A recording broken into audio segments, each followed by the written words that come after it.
Break के बाद आपका स्वागत है। रुक करते हैं खबरों की ओर। छत्तीसगढ़ के मुख्यमंत्री भूपेश बघेल ने कुम्हारी में 26 करोड़ की लागत से निर्मित बड़े तरिया का लोकार्पण किया। ये तरिया 18 एकड़ रकबे में विस्तृत है। मुख्यमंत्री ने इस मौके पर बड़े तरिया परिसर क्षेत्र के अंतर्गत musical dancing fountain with laser show की शुभारंभ किया, जिसमें जीवंत लेजर की रोशनी, फाउंटेन से छोड़े जा रहे पानी के फव्वारे और मल्टीमीडिया शो के माध्यम से नगरवासियों का प्रतिदिन मनोरंजन होगा। मुख्यमंत्री ने बड़े तरिया का भ्रमण किया और इसे मेट्रो सिटी के तर्ज पर विकसित मनोरम स्थल बताया। उन्होंने परिसर के foodie stall, green walking tunnel, toy train, arch और सस्पेंशन ब्रिज का अवलोकन किया और कहा कि ये स्थल प्राकृतिक धरोहर, संस्कृति और आधुनिक अधोसंरचना का अद्भुत संगम है। मुख्यमंत्री ने इस मौके पर laser with musical fountain show देखा, जिसमें छत्तीसगढ़ की संस्कृति का चित्रण शानदार तरीके से किया गया है, जिसमें छत्तीसगढ़ की संस्कृति के साथ साथ छत्तीसगढ़ के खनिज और मनोरम पर्यटन स्थल का प्रदर्शन भी किया गया था। यहाँ मुख्यमंत्री के समक्ष पिछले 4.5 वर्षों में कुम्हारी नगर निगम परिषद द्वारा प्रस्तुत विकास गाथा का चित्रण भी किया गया।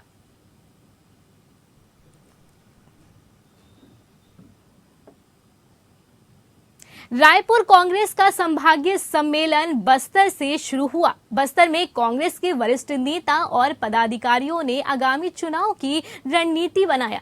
फिर से बस्तर की 12 सीटें जीतने का संकल्प लिया। बस्तर संभाग स्तरीय सम्मेलन में भारतीय राष्ट्रीय कांग्रेस की महासचिव और छत्तीसगढ़ प्रभारी कुमारी शैलजा ने कहा कि कांग्रेस पार्टी बलिदानों की पार्टी है। कई मौकों पर कांग्रेसियों ने बलिदान दिया है, जिससे प्रेरणा लेकर कार्य करते आए हैं। अब फिर संघर्ष का समय आ गया है। इस दौरान छत्तीसगढ़ प्रभारी कुमारी शैलजा ने छत्तीसगढ़ के मुख्यमंत्री भूपेश बघेल की तारीफ करते हुए कहा कि भूपेश बघेल ने काम की बदौलत इतिहास रच दिया है, तो वहीं नरेंद्र मोदी की नीतियों को जनविरोधी बताया। वहीं प्रदेश कांग्रेस अध्यक्ष मोहन मरकाम ने छत्तीसगढ़ कांग्रेस पार्टी की संभाग स्तरीय सम्मेलन के संबंध में रूपरेखा प्रस्तुत किया और कार्यकर्ताओं को आगामी चुनाव के लिए कमर कस तैयार रहने के लिए भी कहा। प्रदेश कांग्रेस अध्यक्ष मोहन मरकाम ने कहा, हमारी सरकार के कार्य और जन कल्याणकारी कामों को लेकर हम जनता के बीच जाएंगे। हमने जन घोषणा पत्र में जो वादे किया थे, हमारी सरकार ने उसे पूरा किया है।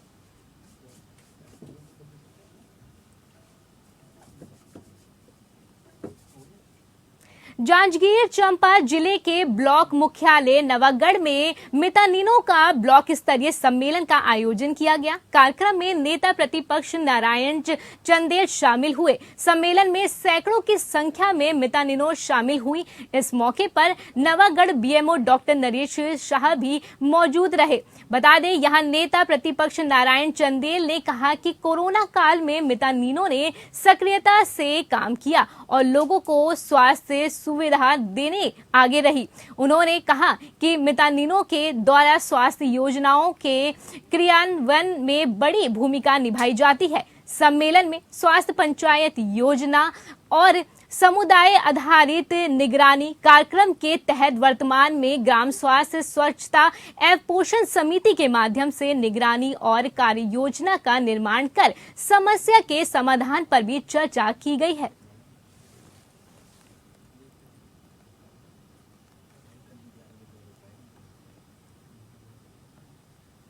राष्ट्रीय रामायण महोत्सव के आयोजन पर रायगढ़ शहर को दुल्हन की तरह सजाया गया है।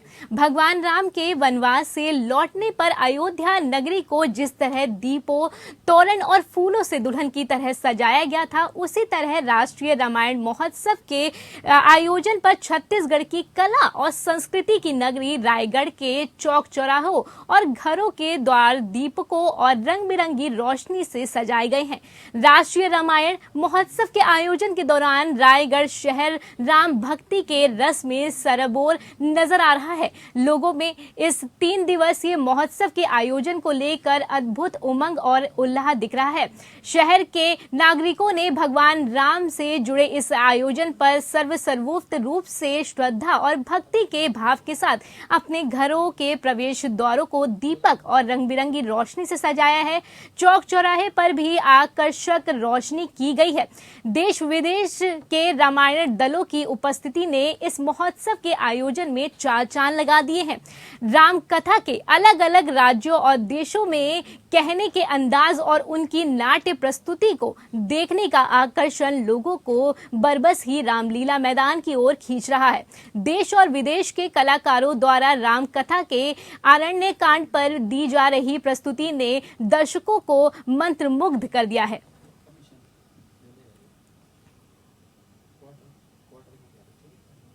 रायगढ़ में हुए राष्ट्रीय रामायण महोत्सव में विवाद हो गया। ये विवाद पुलिस और मीडिया कर्मियों के बीच हुआ। मीडिया गैलरी में ट्रेन आईपीएस उदित पुष्कर ने मीडिया कर्मियों को तमाचा मारने की धमकी दी। आईपीएस की धमकी से मीडिया कर्मी आक्रोशित हो गए, जिसके बाद मीडिया गैलरी से पुलिस आईपीएस का विरोध किया गया। इस विवाद का वीडियो सोशल मीडिया पर अब वायरल हो रहा है।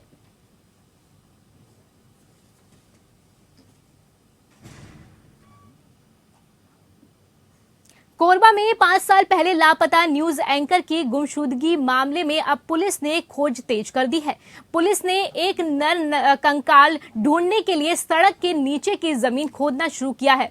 पुलिस को भरोसा है कि 5 साल पहले लापता न्यूज एंकर की गुमशुदगी के राज का पर्दाफाश यहीं से होगा।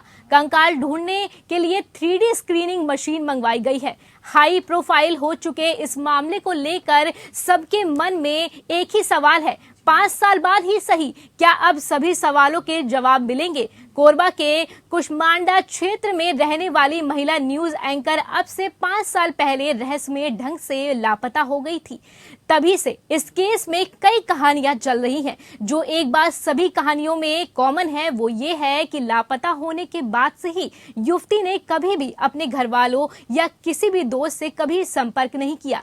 सोशल मीडिया पर बेहद सक्रिय रहने वाली युवती ने 2018 के बाद से एक सिंगल पोस्ट भी नहीं किया है। दरअसल ये पूरा मामला 5 साल से दबा हुआ था। हाल ही में शहर के मानिकपुर चौकी में एक बता दें कि फाइनेंस कंपनी ने शिकायत की, जिसमें कहा गया कि एक जिम संचालक युवक लाखों के लोन लेने के बाद इसे वापस लौटाने में आनाकानी कर रहा है। ये वही जिम संचालक युवक है जिस पर पुलिस को ऐसा शक है कि इसने लापता युवती की हत्या कर उसे जमीन के नीचे दफन कर दिया है, जो अभी फरार चल रहा है। वहीं फाइनेंस कंपनी ने शिकायत दर्ज कराई कि युवक लोन वापस नहीं कर रहा है और अभद्रता पर भी उतर आया है।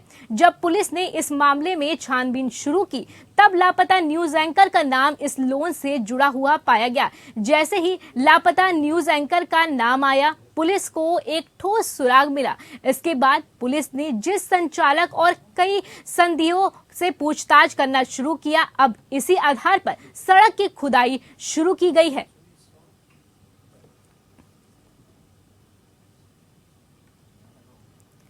गहलोत पायलट के बीच चल रही सियासी खींचतान के बीच सचिन पायलट गुट के विधायक वेद प्रकाश सोलंकी का बयान सामने आया है। प्रकाश ने आला कमान के प्रति निष्ठा दिखाते हुए कहा कि आला कमान के प्रति हमारी पूरी निष्ठा है। हम हमेशा सचिन पायलट के साथ रहेंगे। भ्रष्टाचार पर कार्रवाई होनी चाहिए। सचिन पायलट का भ्रष्टाचार पर आंदोलन तेज होगा या नहीं होगा, इसके बारे में मैं कुछ नहीं बोल सकता, लेकिन सचिन पायलट का जब भी इशारा मिलेगा हम तैयार हैं। हम सभी कांग्रेस के साथ मजबूत करना चाहते हैं। देखिए, आंदोलन तेज होगा या नहीं होगा इसका तो मैं कह नहीं सकता हूँ, क्योंकि हम सब लोग पायलट साहब के साथ हैं। पायलट साहब जो भी इंस्ट्रक्शन हमारे को देंगे, जो भी उनका इशारा होगा, हम सब लोग उनके साथ में रहेंगे। लेकिन जो बात ये कही आला कमान के साथ में, आज भी हमारी निष्ठा आला कमान के साथ है। हम सब लोग कांग्रेस के साथ में, कांग्रेस के हाथ मजबूत करना चाहते हैं, कांग्रेस के साथ खड़े रहना चाहते हैं। लेकिन जो मुख्य रूप से जो बात है कि जो हमारी जो डिमांड थी, जो युवा बेरोजगारों के लिए डिमांड थी, जो भ्रष्टाचार के खिलाफ जो हमारी डिमांड थी, उसके ऊपर कोई सकारात्मक कार्रवाई होनी चाहिए। बालीनगर के विश्व हिंदू परिषद और बजरंग दल के कार्यकर्ता ने बाली उपखंड मुख्यालय पर धरना प्रदर्शन के साथ तहसीलदार को ज्ञापन सौंपा। ये ज्ञापन दिल्ली में हुई साक्षी हत्याकांड के हत्यारे साहिल को फांसी देने को लेकर है, जिसके जरिए तहसीलदार को राजस्थान सरकार तक आवाज पहुंचाने की बात लिखी गई है। ये ज्ञापन विश्व हिंदू परिषद और बजरंग दल के जिला अध्यक्ष हितेश माली के नेतृत्व में दिया गया, जिस दौरान बजरंग दल के कार्यकर्ता किक सिंह बोलोरिया और गुलशन मारू, इसके अलावा अमृत सिंह राजपुरोहित समेत कई कार्यकर्ता मौजूद रहे।